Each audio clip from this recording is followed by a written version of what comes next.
Okay, Mom. In my U.S. history class, we have studied the origins of the Revolutionary War and the colonial response to the rule of Great Britain. Based on your knowledge of that time period, what actions by Great Britain led to the revolt of the 13 colonies? So basically, the people were feeling as though they were not being represented properly, and it was a time where they were being taxed improperly. They felt like they had no religious freedoms. They felt like their freedoms were being infringed upon, and so they decided to revolt.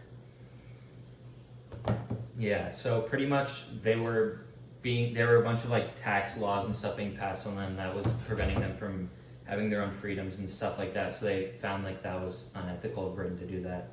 So they decided to revolt against them. So do you believe that the actions by the 13 colonies, do you believe that these actions caused by Great Britain justify the revolutionary acts made by the colonists? So pretty much, do you think that what Great Britain did was like fair for the colonies to revolt against them? Yeah, absolutely.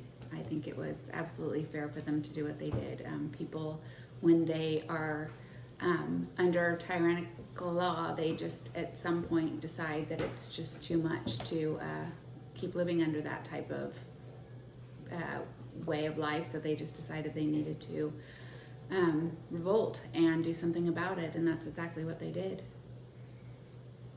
Okay, so I'm going to read you a passage from the Bible, and it's Romans chapter 13, verses 1 through 7.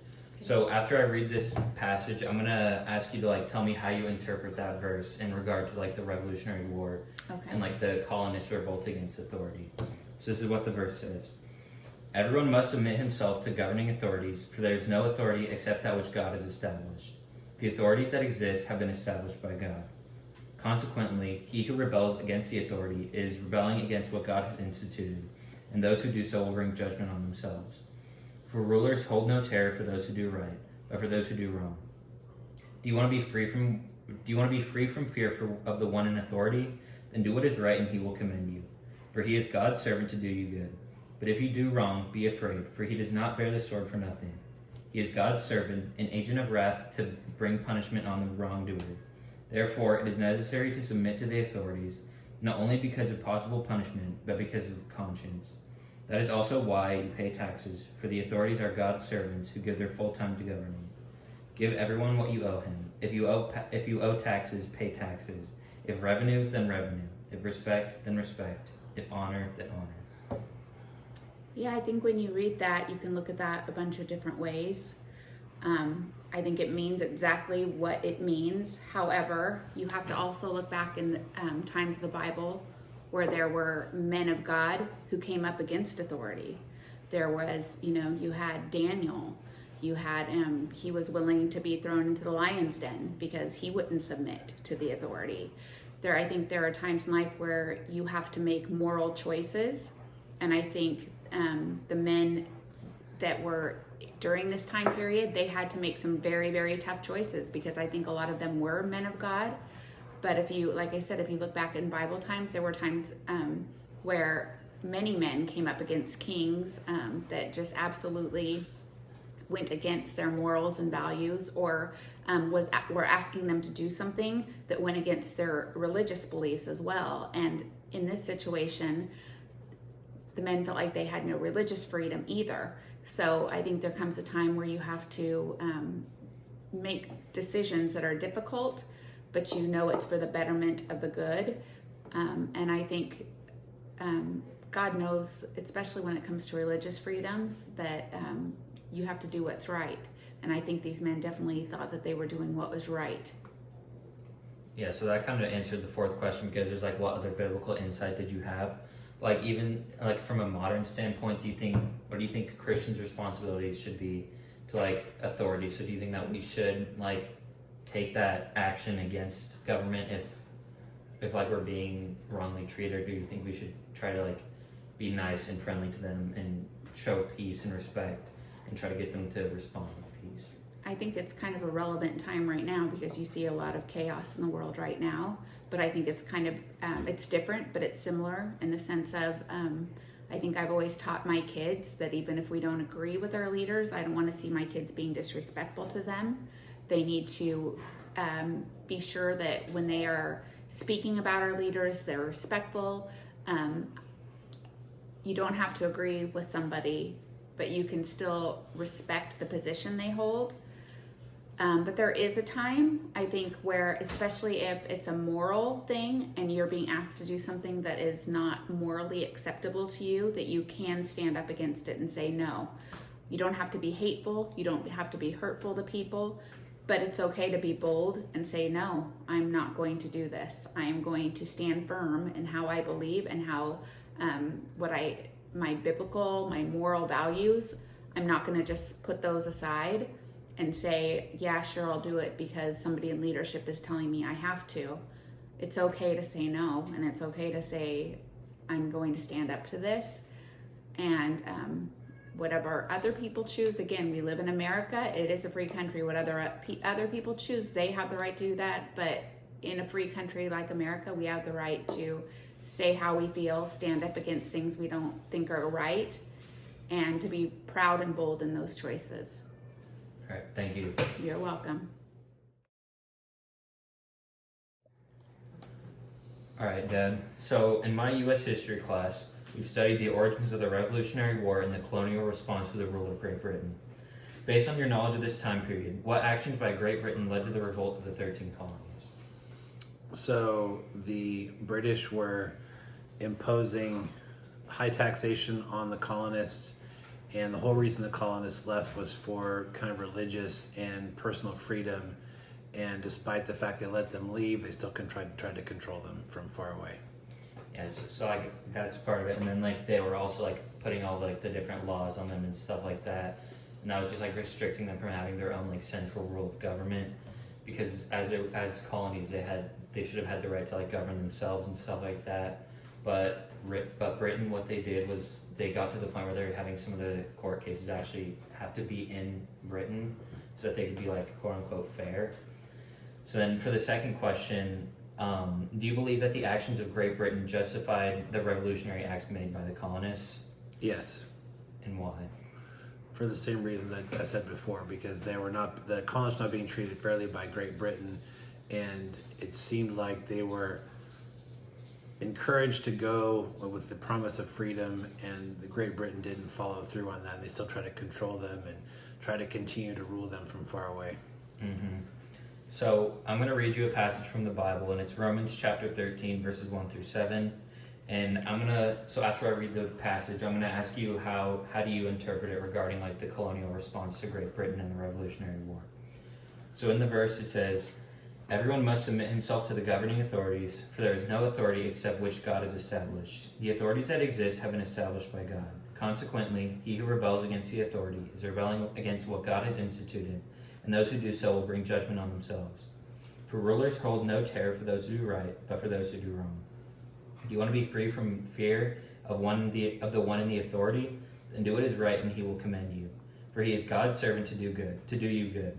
But if you do wrong, be afraid, for he does not bear the sword for nothing. He is God's servant, an agent of wrath to bring punishment on the wrongdoer. Therefore, it is necessary to submit to these authorities, not only because of possible punishment, but also because of conscience. This is also why you pay taxes, for the authorities are God's servants who give their full time to governing. Give everyone what you owe him. If you owe taxes, then pay taxes.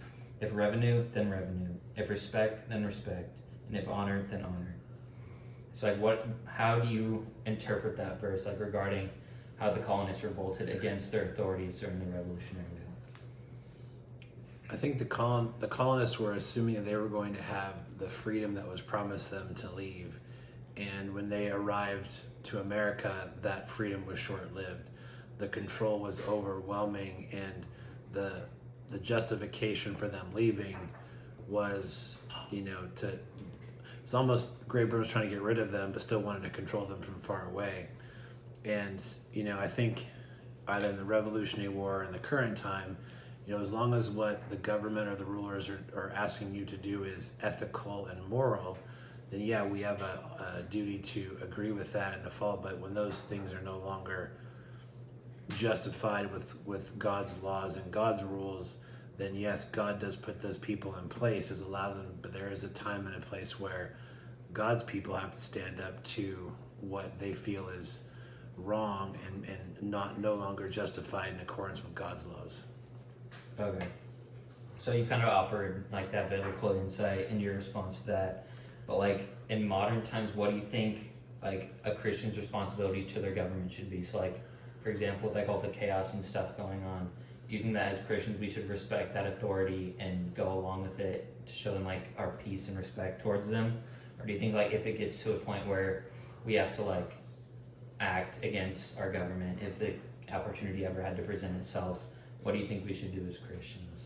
I think as Christians, always need to be respectful of your government, but at the same time, you have to be aware of what's happening around you and know that sometimes wrong is just wrong. And if the government that is put in place is doing wrong, we as Christians need to respectfully disagree and do our part to alert other people. God is always in control regardless of who's in power, but at the end of the day, if the government is asking you to do things that are against God's laws, same with the colonists, you have to be able to stand up and not follow those rules. Again, Christians should be respectful of the government. They should be respectful of the leaders. They shouldn't be, participating in slander or, ill conduct. And even on social media, Christians need to be very careful about how they communicate their opinions about the government. But again, Christians are not meant to be pacifists. Christians are meant to be able to stand up for their rights. Okay, thank you.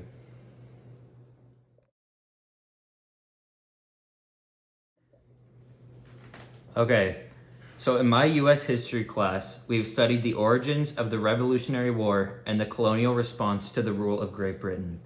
Based on your knowledge of that time period, what actions by Great Britain led to the revolt of the 13 colonies? Okay, Pearson, I know one reason was that they wanted religious freedom. They didn't want to be ruled under the Church of England.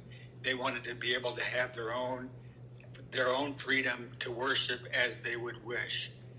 And then plus they didn't want the control of England over their lives. They wanted to be free. Yeah, that's good. So Yes. Yes, and as far as taxation, they didn't want the taxes that were being levied on them as well. Yeah, that was also a big part about that because the taxes that they were putting on them really restricted like what they could do with their money and stuff. Right. And it prevented them from being able to trade with other people. So that really was a key factor in their declaring of revolution. Right. So for the second question, do you guys believe that the actions of Great Britain justified the revolutionary acts made by the colonists? So do you think that the colonists were justified in starting that war because of what Great Britain was doing to them? I think that whenever religious freedom is, tampered with, or the feeling that you cannot worship freely, I think that, there's things that lead up to that. I'm not saying, and I'm sure that happened, but before they went into all-out war. But I think that is something worth going to war about. Whenever freedom's taken away, and even with the taxing of people, the level of how people had to live and how the burden of that, sometimes you just have to come out from under that and say no more. We're not doing that anymore. We don't accept that anymore. And, when you make those kinds of decisions, sometimes war will result. And I think that, it's hard for me to say how I would feel today as far as taxation goes, because nobody likes taxation. But I know that if somebody came and said that you're not going to be able to worship freely anymore, then I would not, I couldn't put up with that in whatever form that would take. Yeah. Okay. And then plus also, Jesus said we're supposed to obey the laws of the land, but when it goes against God's word, I think all the things that England tried to do went against God's word. So I do believe that it was justified for us to revolt against England. Yeah.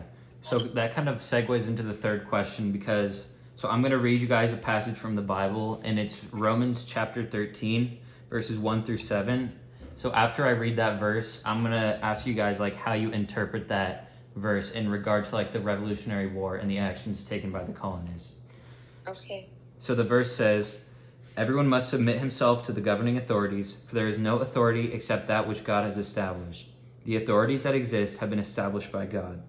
Consequently, he who rebels against the authority is rebelling against what God has instituted, and those who do so will bring judgment on themselves. For rulers hold no terror for those who do right, but for those who do wrong. Do you want to be free from fear of the one in authority? Then do what is right, and he will commend you. For he is God's servant to do you good. But if you do wrong, be afraid, for he does not bear the sword for nothing. He is God's servant, an agent of wrath to bring punishment on the wrongdoer. Therefore, it is necessary to submit to these authorities, not only because of possible punishment, but also because of conscience. This is also why you pay taxes, for the authorities are God's servants, who give their full time to governing. Give everyone what you owe him. If you owe taxes, then pay taxes. If revenue, then revenue. If respect, then respect. If honor, then honor." So pretty much what that verse is talking about is how if you are under an authority, then that authority is appointed by God and you need to show them respect. And if you want to be free of that authority, for example, then you should show like respect and peace towards them, and they'll like commend you for your actions of like peace toward them, and they'll allow you to be free yourself. So like how do you guys interpret that in the context of the Revolutionary War? Well, I mean, you know, Jesus said, render unto Caesar what is Caesar's. And I do agree with that. I think that, you know, we do have to abide by the laws that govern us, whether we like them or not, unless they go against what God says. And then we have the right to not do that and suffer the consequences of not doing that, even if that means going to jail or whatever. But I do think that, you know, Daniel was a good example of that because he, you know, went into Nebuchadnezzar's government per se, and the way he behaved and acted really garnered him respect, and for standing up for God in the way he did, that garnered respect, and I think God will work through us if we can do that in love.